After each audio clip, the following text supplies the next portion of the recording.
Alright, freshly charged battery. Evening's wearing on, so I want to get through this quick.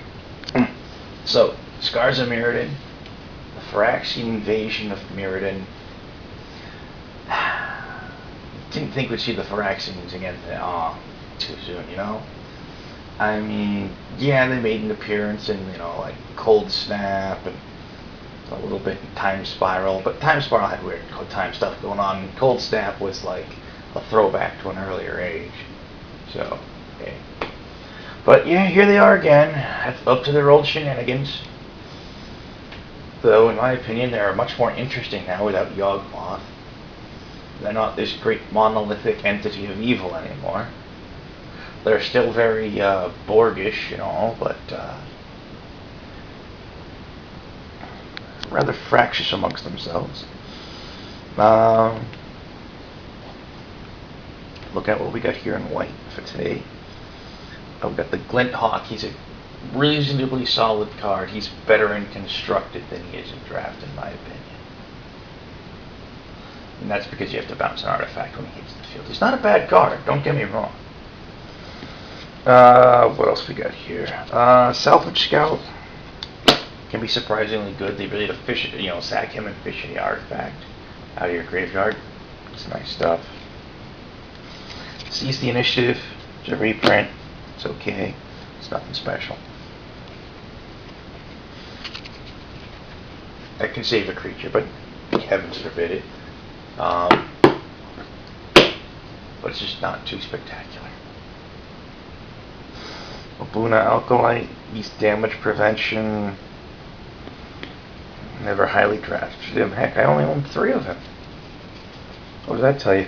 And he's only an uncommon. What does that tell you about how highly I drafted him? Orc Sunchaser, it's a 1/1, gets +2/+2 in flying if you have Metalcraft. Metalcraft was nice. It was in a kind of an attempt to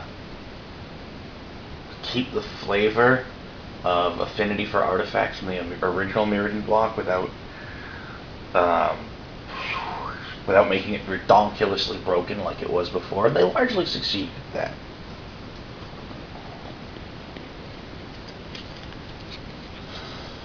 Leonin Arbiter stops people from searching libraries. I don't know if anyone plays it. I really don't. Mearsmith, cute little guy. Or chick, whatever the heck it is. It gives you the ability to make a bunch of token artifact creatures. That's nice. Revoke Existence. It's a pretty solid removal card. Exile target artifact or enchantment. Soul Parry. Prevent all damage 1 or 2 creatures would deal this turn. It's alright. Sunspear Shikari. This thing's nice. That's a 2/2 that gets first strike and lifelink if it's equipped. That's really nice. There's a lot of cards that make that thing redonkulous. For example, what's the Razor Armor, whatever the heck it's called, that gives a equipped creature +3 -1. Turn her into a 5/1 first strike lifelink. Yeah, sure, why not? White Sun's Passage. Yeah, it's life gain. It's not even really good life gain. I mean, 5 life is a hefty chunk of life and all, but I don't consider a card slot being worth 5 life. Orc Edge Right. 2/2 gains double strike on Metalcraft. This guy can be nasty in the right deck. Arrest. It's a reprint. It's a good solid card. Can't really go wrong with it. Dispense Justice. I think I only have like 2 or 3 of these. Yeah, just 3. Target player sacrifices an attacking creature. If it's Metalcraft, they sacrifice 2 creatures. That's actually not bad. That's not bad at all. Walks on Wayfarer. He's a 1/5 for 3 mana. He's pretty much on curve, I think he's meant to be an easier to cast version of, I can't remember what it's called off the top of my head. It was like a 1/7 creature from Kamigawa block for like 4 mana. that got nicknamed Big Butt, but sometimes, you know, Tuppence is colloquially referred to as the butt. How big is he in the butt? I don't know. It just sounds better when you talk to pronounce it with a fall redneck accent. How big that guy in the butt? I don't know. Maybe I'll learn something. Kemba, Ka region. Well, I sometimes like to refer to it as cat boobs. You know, it's 3 mana for a 2/4 creature in white. In general, that alone puts it slightly above the curve. In general. During your upkeep, you get a 2/2 cat token for each equipment attached to Kemba. That's nice. No, that's really, really nice. You can,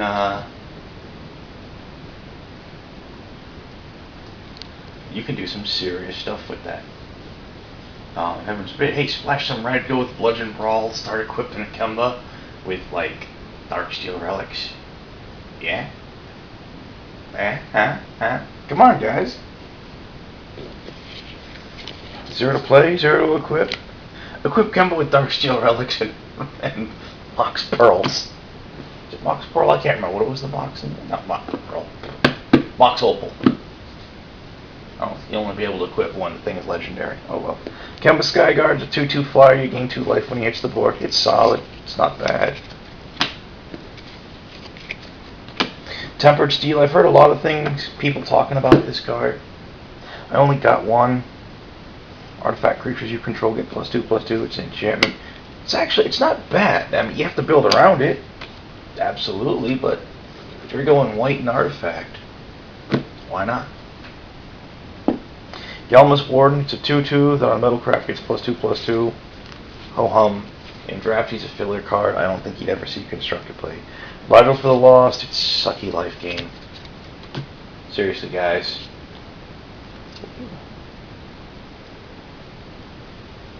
I just don't understand it. Glimmerpoint Stag, it's a 3/3 vigilance for 4 mana. And when he hits the board, you flash a creature out of play and put it back in.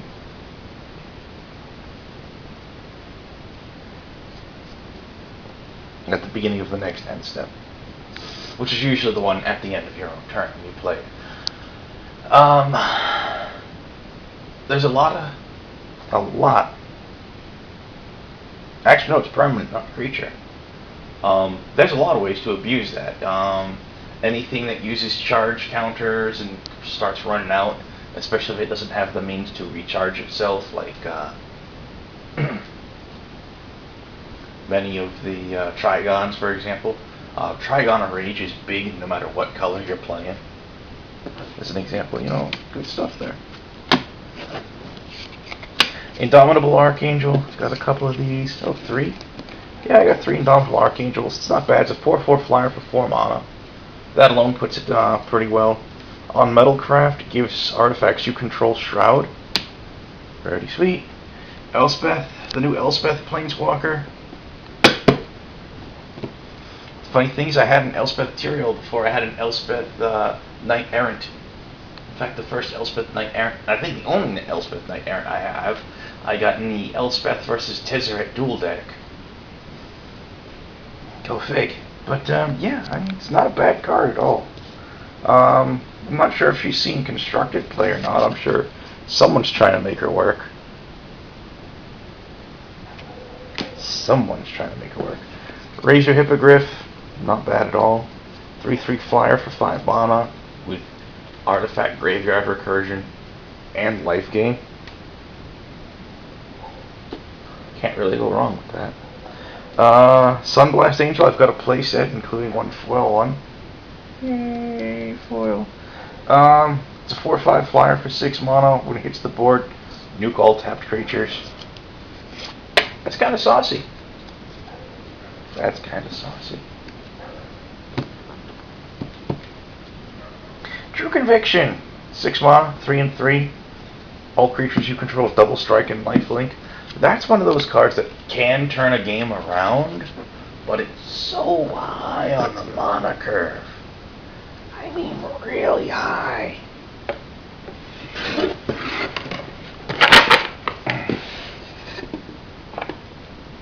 I mean, if you're that high on the moniker, you should be winning the game for me, not swinging it back in my favor if I have lost it.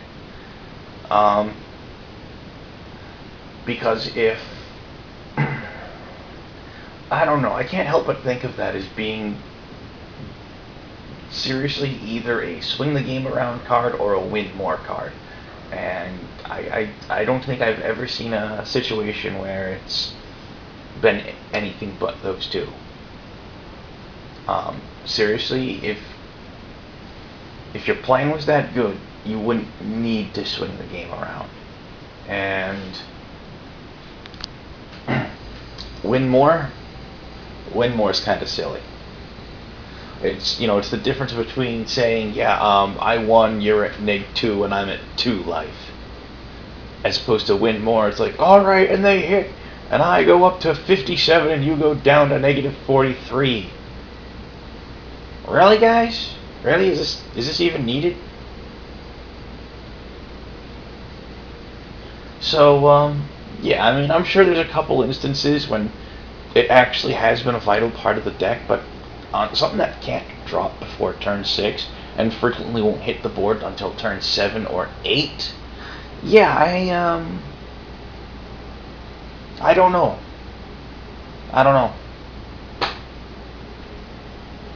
I just fail to like it. I'm not saying it's bad.